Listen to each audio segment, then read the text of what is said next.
Vous avez un projet d'expatriation de votre activité, vous avez un projet de création d'entreprise à l'étranger. Je vous donne dans cette vidéo quelques conseils pour préparer votre projet d'entreprise à l'étranger. Si vous ne connaissez pas encore ma chaîne, moi je m'appelle Guenwi Park, je suis juriste spécialisée en création d'entreprise aux Émirats Arabes Unis. Mais les points que je vais vous donner aujourd'hui dans cette vidéo peuvent concerner tout type de projet, tout type de préparation d'une future création d'entreprise à l'étranger.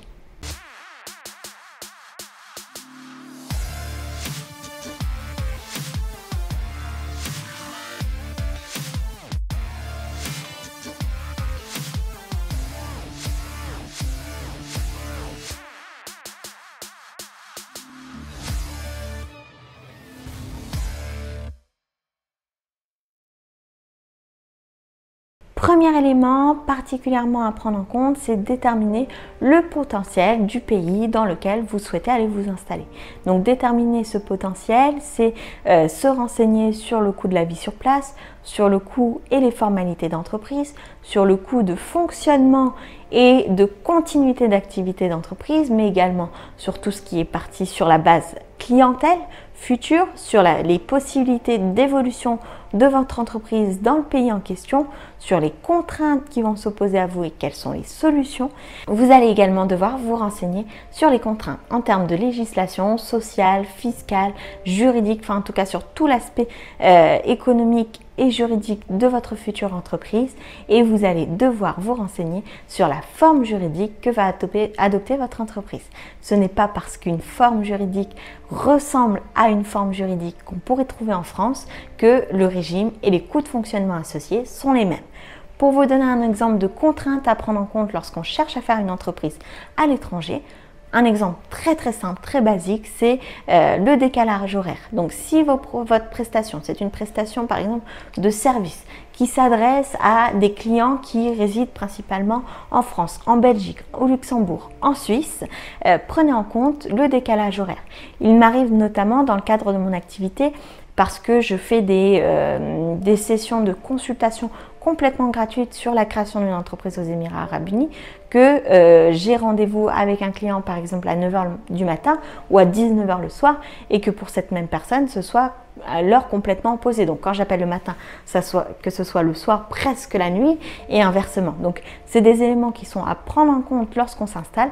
Vous ne pourrez pas par exemple contrôler comme moi, si vous avez des clients du monde entier, vous ne pourrez pas avoir le pays idéal pour interagir avec le monde entier, mais si vos clients sont uniquement français, essayez d'aller dans un pays pour lequel le décalage horaire est potentiellement minime, ou en tout cas pour lequel on peut facilement s'adapter. Pour exemple, à Dubaï, le décalage horaire en été est de 2 heures, le décalage horaire en hiver c'est de 3 heures. Deuxième élément très important, voire essentiel d'une création d'entreprise à l'étranger. Deuxième élément, ce sont les conditions d'accès à l'entrepreneuriat. Il existe des pays dans lesquels on ne peut pas créer d'entreprise sans avoir une personne de nationalité locale au sein de son entreprise, au sein des parts de l'entreprise. Donc, quel est votre niveau de propriété de votre entreprise? Est-ce que cette personne peut récupérer votre entreprise à tout moment? Est-ce que vous avez un droit de gestion, de revente, de développement de votre entreprise? Est-ce qui a le droit sur le compte bancaire? Est-ce que vous devez être résident du pays pour ouvrir le compte bancaire ou non? Parce que si oui, il faudra déterminer quelles sont les conditions d'accès au visa résident. Donc par exemple pour les Émirats Arabes Unis, l'une des conditions d'accès à un compte bancaire professionnel, c'est l'acquisition d'un visa résident. Pour avoir un visa résident, il faut avoir créé soit une entreprise, soit avoir de la famille sur place, soit avoir un investissement immobilier de plus d'1 million de dirhams aux Émirats Arabes Unis pour acquérir ce visa résident. Donc déterminer quelles sont les conditions d'accès au visa résident et sous quelles conditions vous pouvez garder ce visa résident. Par exemple, encore une fois pour Dubaï, une personne qui a un visa résident classique, pas investisseur mais classique, une personne qui a un visa résident classique doit venir sur place au moins une fois tous les 6 mois. À défaut, le visa résident est annulé. Donc ça, ce sont des éléments vraiment importants à prendre en compte lorsqu'on crée une entreprise aux Émirats Arabes Unis.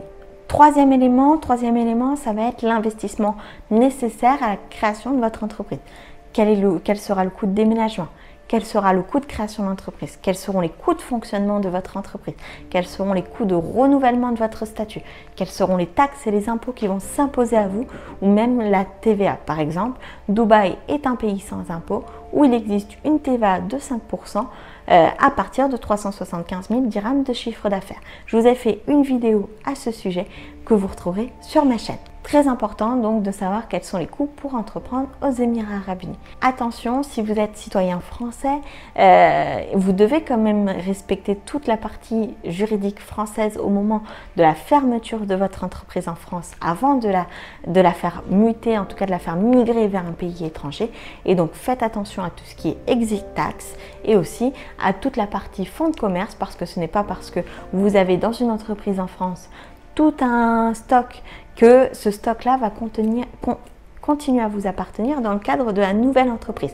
Parce que le stock dans l'entreprise française appartient à l'entreprise française. Donc il est parfois bon de se poser la question du rachat de fonds de commerce. Quatrième élément particulièrement important, quel est le réseau d'entrepreneurs sur place? Est-ce que c'est un pays qui est favorable au business? Et est-ce que vous allez pouvoir avoir des aides? Est-ce que vous allez pouvoir trouver des investisseurs sur place pour vous aider dans votre projet? Enfin, trois conseils que je vous donne. Renseignez-vous sur toute la partie couverture santé, parce que si vous êtes bien couvert en France, ce n'est pas forcément le cas dans tous les pays du monde et la couverture santé peut avoir un certain coût. Un conseil, regardez tout ce qui est couverture santé. Deuxième chose, regardez les capacités d'évolution de votre entreprise à long terme. Ce n'est pas parce qu'on fait une petite société au départ qu'elle ne sera pas amenée à évoluer. Et donc, regardez si par exemple vous avez la capacité d'envoyer vos produits partout dans le monde, d'encaisser des clients en provenance de tous les pays du monde. Est-ce que vous avez des restrictions sur l'usage de certains services? Ça, c'est important. Et enfin, dernier conseil, anticipez votre projet. Donc, pour toutes les personnes qui voudraient créer leurs entreprises aux Émirats Arabes Unis, moi, je vous conseille de prendre rendez-vous, une consultation gratuite avec nous pour pouvoir anticiper votre projet. Vous nous posez les bonnes questions plutôt que de chercher pendant des heures sur des blogs, sur des forums qui ne seront pas forcément à jour. Et si vous avez des projets de création d'entreprise ailleurs qu'aux Émirats Arabes Unis, prenez conseil en amont, que ce soit de manière totalement gratuite ou de manière payante, parce que ça vous fera gagner énormément de temps et d'argent au moment de mettre en œuvre votre projet. Je vous souhaite le meilleur, je vous souhaite beaucoup de réussite dans vos projets et je vous dis à très vite dans une prochaine vidéo.